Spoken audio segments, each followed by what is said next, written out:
bird on a tree. I'm just sitting here. I got time. Hey, welcome back. Folks, I wanted to give you a little bit of an update, some stuff that I wanted to talk about. I wanted to, first of all, I wanted to show you something in regards to the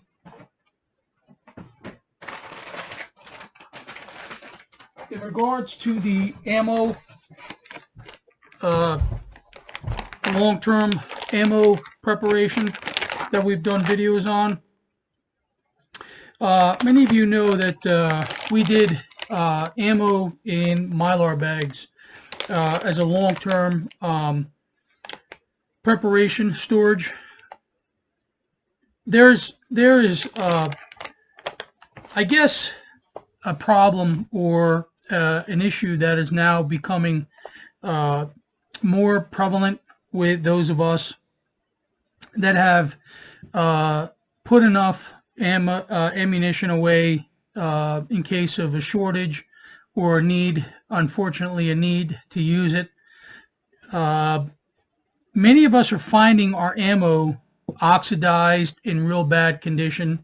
If you're looking, if you're keeping an eye on, if you're making preparation, you can take some time out and just go through some of your ammo that you have stockpiled away, and you'll notice a lot of your ammo is becoming oxidized, and that is a natural occurrence with air, anything that over time in air, in oxygen. So I wanted to just kind of update everybody. I did a couple of videos on long-term preparation. I did a couple of videos on food prepping, ammo prepping, how to do it, what kind of tools, equipment that would be useful. Now, I did a whole crate full of ammo, 9mm, 40 cal, or 40 mil, 45, and they came out much better than these. And the reason why I'm showing you this is many of you know that when you do the long term, you put, if you've watched the videos, you put the ammo in the Mylar bags with oxygen absorbers. And this type of bag, with this size of bag, which is an 8x6, 8x7, this should be a 300cc Mylar bag. And apparently I had purchased bad Mylar oxygen absorbers because there's still a lot of air in these bags.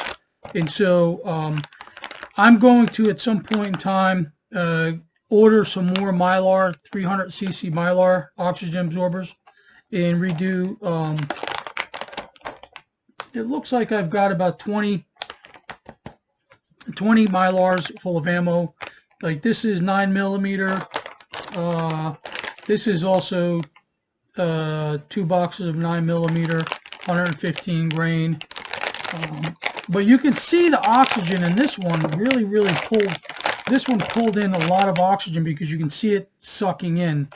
But there's still a lot of air in this, and I don't know if I'll open this one because I can tell that the oxygen worked really well. And so I wanted to show you guys this. This is like the comparison, the good and the bad.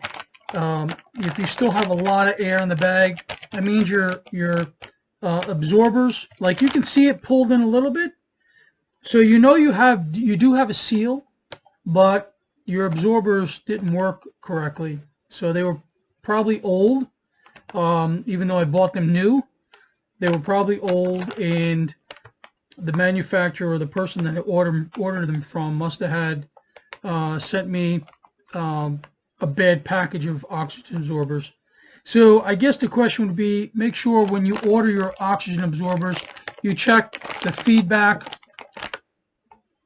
You check the feedback on the eBay account and make sure that that they're good, reputable sellers, because apparently I did not get good oxygen absorbers from this particular person.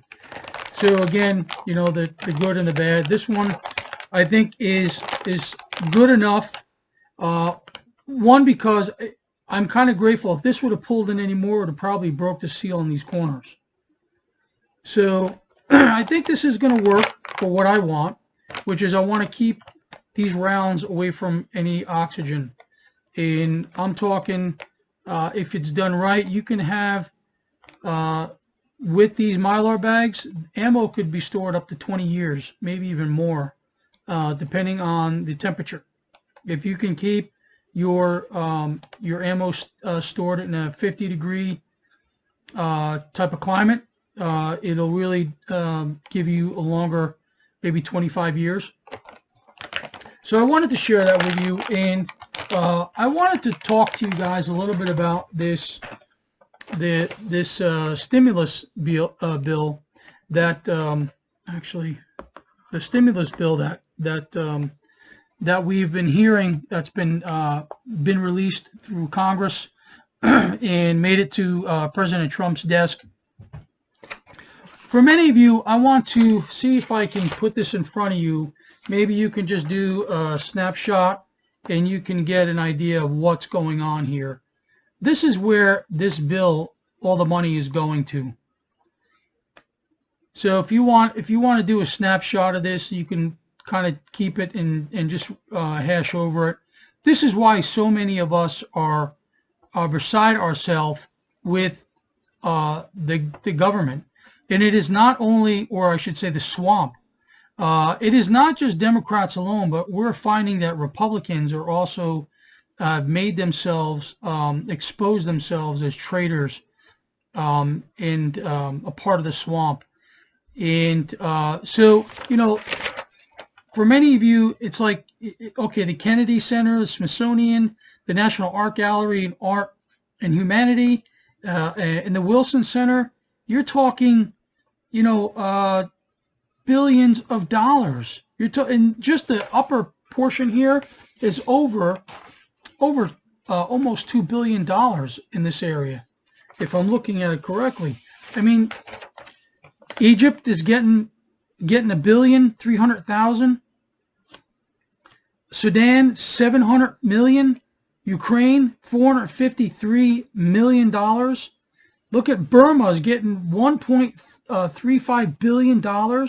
Cambodia, Pakistan, the RIA. I mean, you're talking about nations that, except for maybe Israel and maybe Burma, Cambodia we know is as corrupt as Ukraine, and Ukraine is horrible. But this is money. This is where, you know, they want to give us a measly $600, and they want to give hundreds of billions of dollars to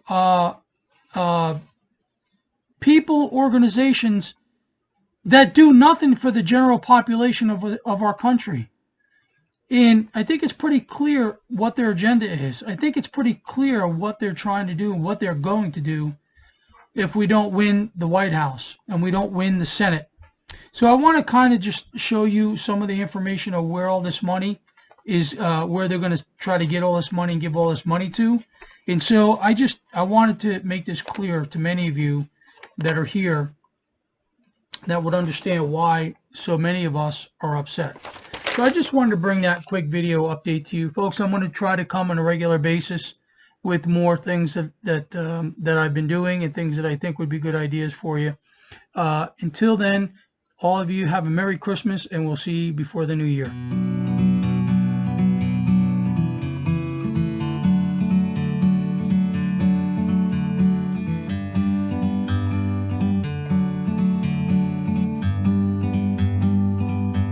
Like a bird on a tree,